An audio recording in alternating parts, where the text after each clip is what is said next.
There are no official codified rules for adding a president to Mount Rushmore because it's not an active project. Mount Rushmore is considered complete, but MAGA cultists are trying to put Donald Trump on Mount Rushmore. This is something that they are actively trying to do. Donald Trump's aide, Corey Lewandowski, has said, what about adding Trump to the existing Mount Rushmore? Other suck-up Republicans in Congress are saying we should add Trump to Mount Rushmore.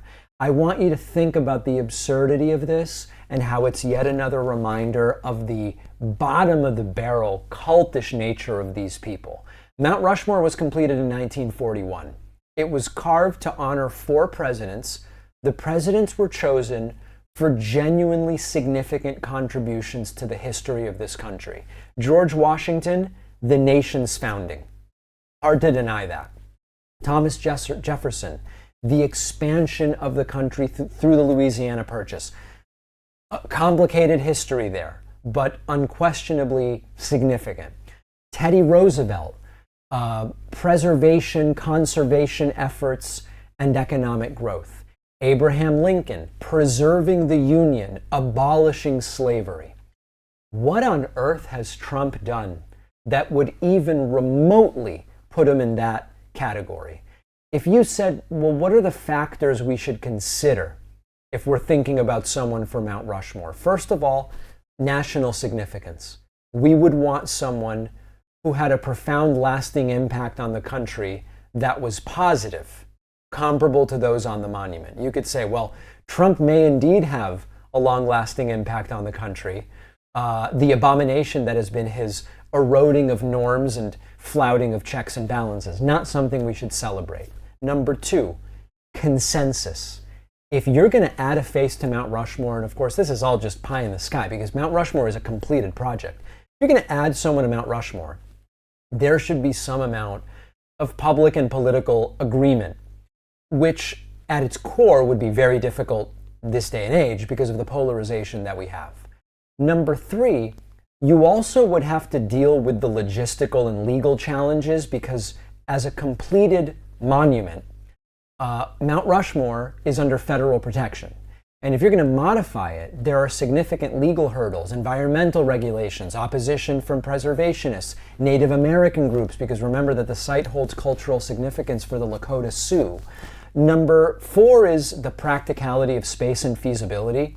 Geologists and sculptors have noted that what's left there, it's just not suitable for additional carving. There's not enough sort of quality stone, and there's really not space. And then finally, if you are going to do any more of this, I don't know how you justify this in the context of the disputes over the Black Hills, which is this sacred area to Native Americans. So maybe I'm taking it more seriously than it deserves because it's a completed project and there's simply not going to be consensus.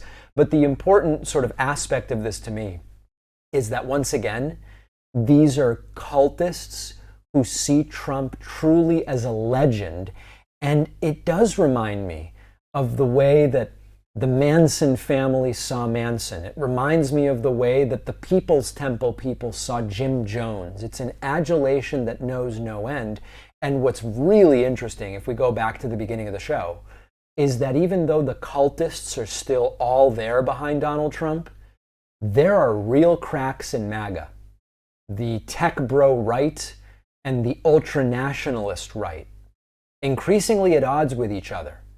If the left can learn anything from this, it's that we've got to learn to exploit these cracks, and I hope that we will.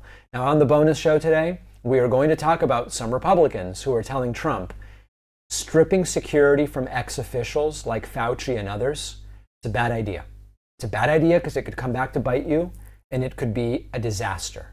Number 2, Trump is now, he did and has already rescinded emergency tariffs on Colombia. Now, that's not Columbia University. It's the South American country of Colombia. But that didn't stop the Trump White House from putting out a statement with the incorrect spelling, referring to the university. It's completely whacked out. And then finally, the release of the JFK, RFK, and MLK assassination files but nothing about Jeffrey Epstein. Why is Trump not releasing the Epstein stuff?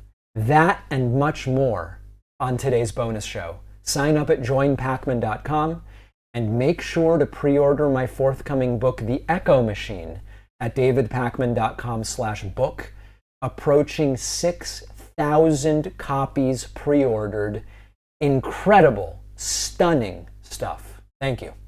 Well, I wrote a book after a long journey and a ton of work. I am really thrilled with how it turned out, and I hope you'll read it. The book is called The Echo Machine, and in a nutshell, it looks at how American politics got so broken, who has already figured out solutions, and how we can try to fix it and stop the terror of Trump for the next 4 years.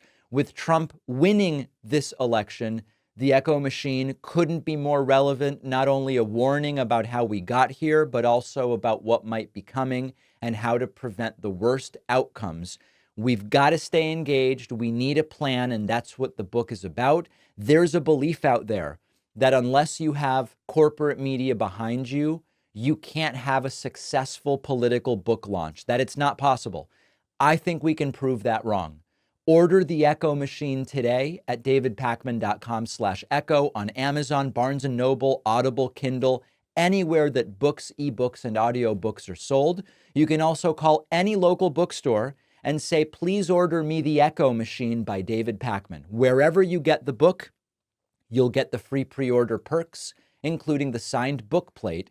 Head to davidpacman.com/free book stuff after ordering.